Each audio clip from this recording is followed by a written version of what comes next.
Visiter Bruxelles, c'est se laisser transporter par un dédale de rues au charme flandrin. La Grand Place et ses façades XVIIe siècle, le célèbre Manneken-Pis et dans un tout autre style, l'Atomium, ce monument de fer érigé en 1958 lors de l'exposition universelle. Bruxelles, capitale européenne aux airs de village. Avec ses 266 chambres et une vingtaine de suites, le Royal Windsor est l'un des établissements les plus luxueux de la ville. À quelques pas de la Grand Place, cet hôtel 5 étoiles a fêté ses 40 ans en 2013. Depuis 2 ans, l'hôtel peut se vanter de posséder la plus grande suite de Bruxelles. 250 mètres carrés, 2 chambres, 2 salles de bain et surtout une terrasse de 150 mètres carrés qui offre une vue époustouflante sur toute la ville.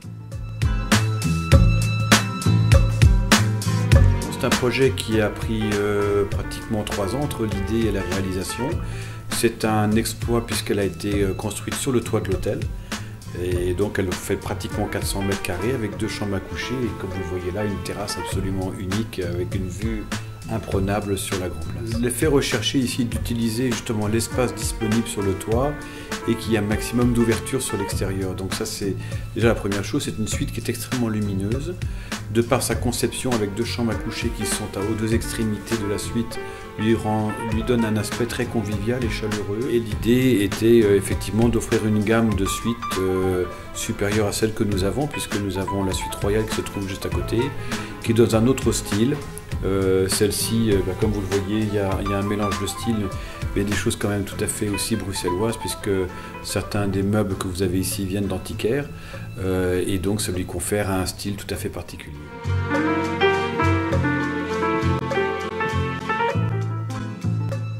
Ici, la discrétion est de mise. Les Rolling Stones, Johnny Hallyday, Charles Aznavour, Laurent Gérard et plus récemment, Lady Gaga. Depuis son inauguration, l'hôtel a accueilli de prestigieux invités. Être présent 24 heures sur 24 pour satisfaire les besoins d'une clientèle parfois exigeante, organiser un buffet pour un client qui ne mangera finalement qu'un œuf au plat, éteindre un feu de camp sur la terrasse ou faire quelques courses à 4 heures du matin, le personnel de l'hôtel s'efforce de combler tous les désirs.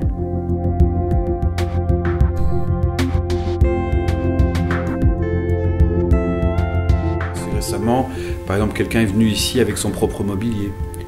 Donc on s'est dû devoir tout vider et d'installer le mobilier du client et après son séjour, il repartait avec son mobilier, on a tout remis en place. Le luxe, c'est quoi? C'est l'espace, c'est d'abord ça, la taille, l'espace, l'emplacement, très important. Et puis après, c'est l'aspect chaleureux du personnel. Ce qui est important, c'est que les gens voyageant, ils aient le sentiment d'être chez eux. Donc c'est un luxe discret, c'est à nous de nous adapter aux souhaits du client en le faisant dans la simplicité et lui amener ce qu'il attend. Le plus important, c'est l'anticipation. C'est donc de connaître nos clients un petit peu à l'avance et de savoir ce qu'ils veulent. Bien sûr, on se renseigne sur le client, savoir ce qu'il aime, les couleurs, ce qu'ils aiment boire, enfin tout ce qu'on appelle des préférences. Tout est suivi et ça va aux petits détails, savon, oreiller, enfin tout ce que vous pouvez imaginer. Tout y passe et rien ne nous échappe. Enfin, on essaie de faire en sorte que rien ne nous échappe.